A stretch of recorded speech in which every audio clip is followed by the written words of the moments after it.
Now last time we have done the crop production management. आज third type करेंगे हम बेटा, which is necessary, that is for हमने तीन चीज़ें करनी थी. हमने क्रॉप की वैरायटी बढ़ानी थी, हमने क्रॉप का प्रोडक्शन बढ़ाना था, और लास्ट वन इज क्रॉप का प्रोटेक्शन.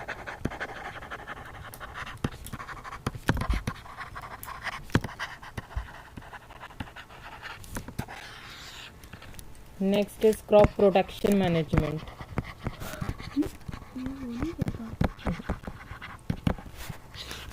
क्रॉप का प्रोटेक्शन बेटा दो बार करना होता है. Once when it is growing in the field and the other when it is stored. So 2 times we have to do crop protection. First is when the crop is growing,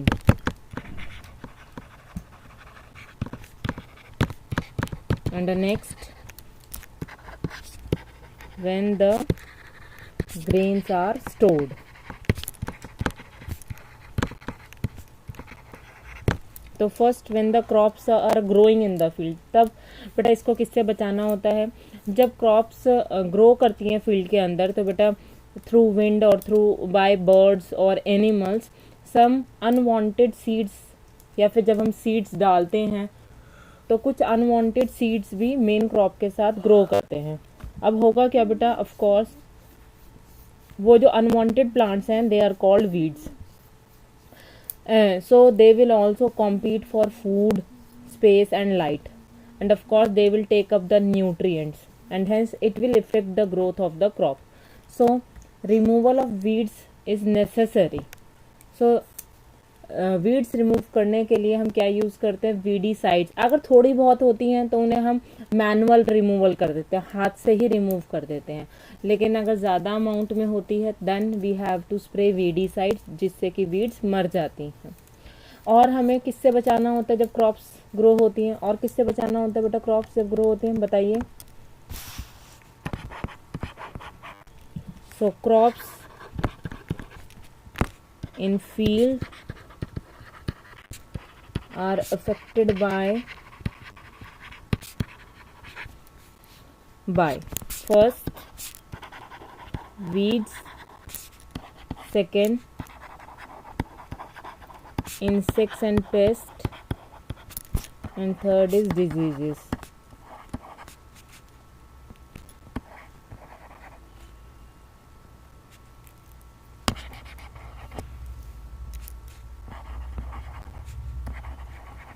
If they are not controlled at proper time, they can create a great loss. Clear? So first हम बात करेंगे insects की, sorry weeds की. First weeds. What are weeds? They are unwanted plants which compete for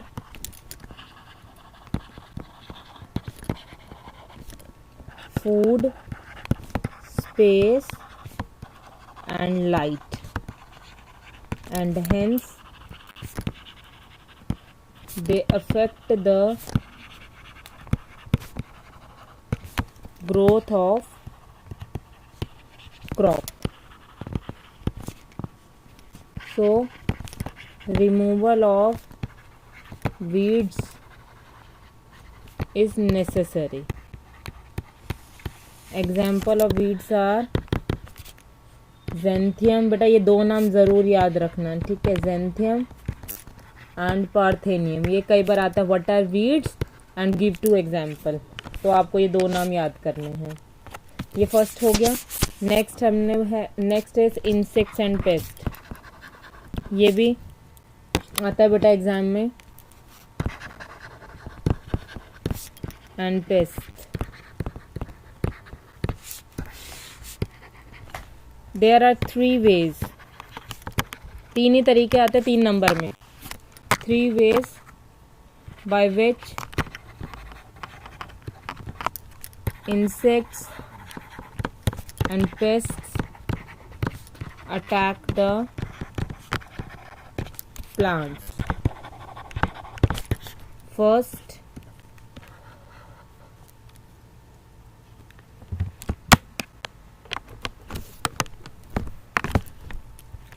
they cut the root, stem and leaves. Cut कर देते हैं.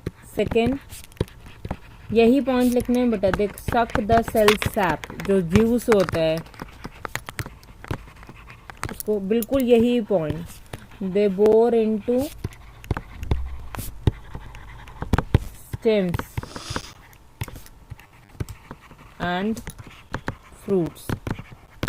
So this affect the health and yield of crops. Also it affects marketability, of course.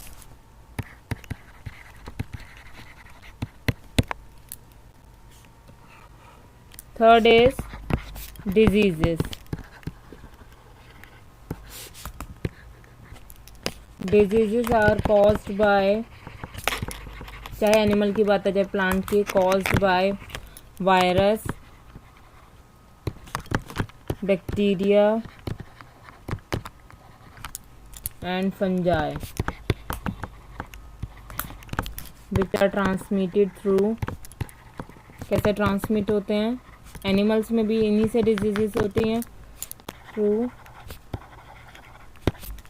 Soil, water and air.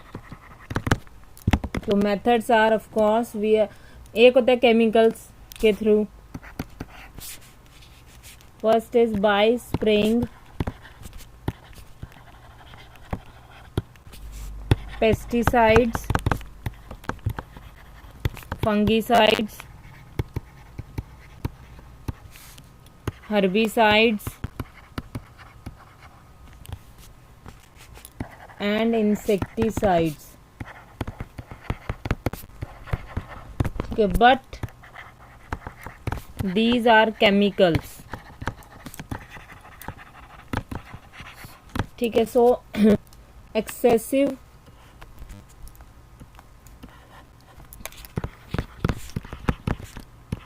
use can create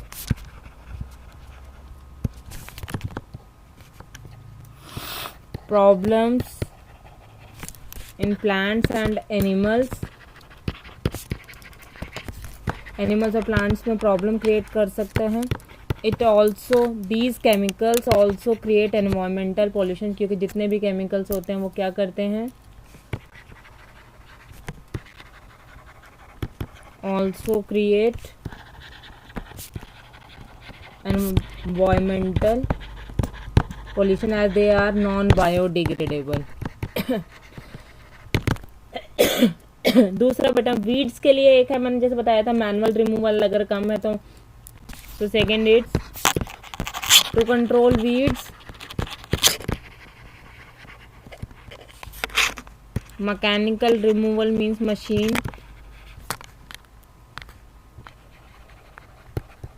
can be done. और जो दूसरा तरीका बेटा organic तरीकों में आता है, हम पहले से ही सीड्स को छांट कर डालें, क्योंकि वीड्स या तो जो बीज है सीड्स के साथ मिक्स होके आते हैं. तो फर्स्ट इज क्या कर सकते हैं? प्रॉपर सीड बेड प्रिपरेशन, पहले से ही सीड देखकर फिर डाले जाएं. Second, what we can do, पहले भी हमने पढ़ा था, timely sowing of crops,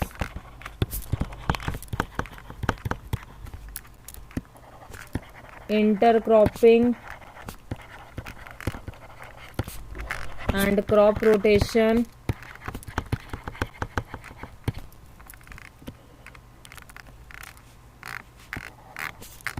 summer ploughing. अगर गर्मियों में प्लोइंग करते हैं, हल चलाते हैं, तो बेटा जो नीचे के जो भी इंसेक्ट पेस्ट होते हैं वो निकल कर बाहर आ जाते हैं और गर्मी से मर जाते हैं। तो summer ploughing can be done to create, to destroy weeds and pests.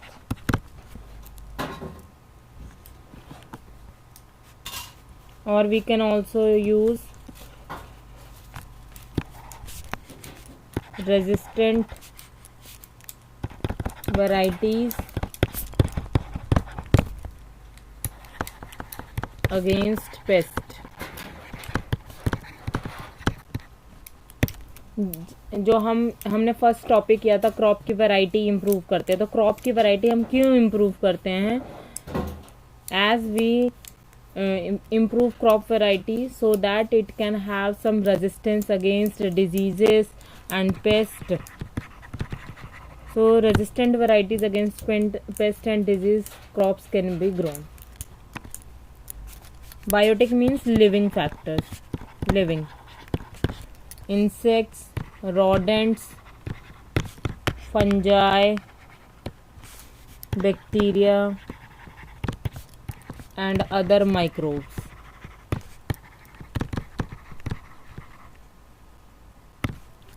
And in abiotic factors we have inappropriate moisture and temperature. So दोनों ही फैक्टर्स से क्या होता है? These factors can cause degradation in quality, loss in weight,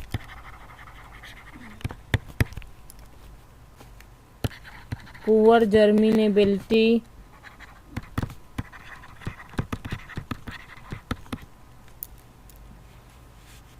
discolouration, fade हो जाते हैं और प्रोडक्ट एक्सेट्रा। सो क्या किया जाना चाहिए? स्टोर करने से पहले ही फ्यूमिगेशन कर देना चाहिए। So what are the preventive and control methods? So preventive and control methods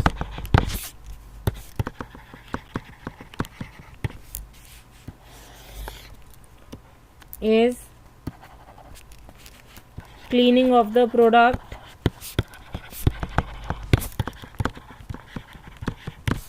before storing, first dry them in sunlight, पहले उन्हें सनलाइट में सुखाओ ताकि जो एक्स्ट्रा मॉइस्चर वगैरह है वो ना रहे, एंड देन इन शेड, उसके बाद शेड में उन्हें सुखाने के बाद स्टोर किया जाए। Second,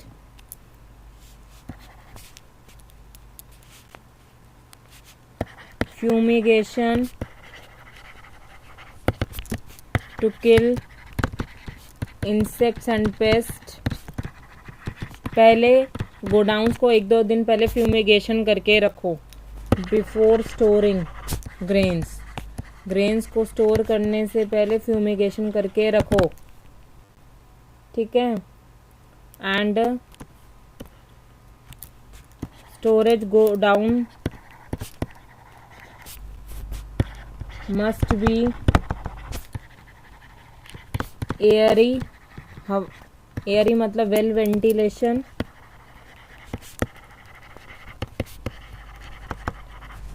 and proper sunlight. Air cross होनी चाहिए और प्रॉपर सनलाइट होनी चाहिए, सो दैट अगर थोड़ी बहुत भी मॉइस्चर वगैरह गोडाउन में आता है रेनी सीजन वगैरह तो उससे क्रॉप ग्रेन्स को इफेक्ट ना हो। एयर ही होने चाहिए, प्रॉपर सनलाइट आनी चाहिए, that's it. These are for storage of grain. हाँ जी बेटा, क्या है एनिमल हस्बेंड्री? जिस तरह से हम एनिमल्स को जैसे हम एनिमल्स को क्या करते हैं, फीड करते हैं, ब्रीड करते हैं और उनके डिजीजेस के बारे में भी ध्यान रखते हैं। तो जिस तरह से हमने क्रॉप का प्रोटेक्शन किया वैसे ही हम एनिमल्स का भी, किस तरह से एनिमल से हम काम लेते हैं और हम उनकी कौन कौन सी रिक्वायरमेंट का ध्यान रखते हैं और किस किस तरीके से हम उनके जो डाइट होती है उसका ध्यान रखते हैं, किस तरह से उनके शेल्टर में हम जो रिक्वायरमेंट होती है उनको रखते हैं और किस तरह से उनका हम डिजीज़ कंट्रोल करते हैं। तो सबसे पहले what do you mean by animal husbandry? तो animal husbandry it is the scientific management of livestock. ठीक है, एनिमल्स के बारे में, एनिमल लाइवस्टॉक। ठीक है, सो जिसमें क्या होता है, विच इंक्लूड्स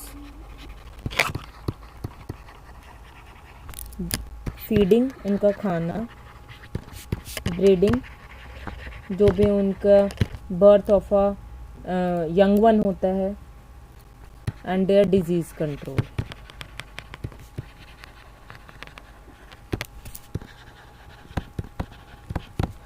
जनरली जिस तरीके से बेटा एज पॉपुलेशन इज इंक्रीजिंग, जैसे हमारा क्रॉप का प्रोडक्शन बढ़ाना पड़ा क्योंकि पॉपुलेशन इंक्रीज हो रहा है। Generally as population is increasing, hence demand for milk, eggs and meat is also increasing. So definitely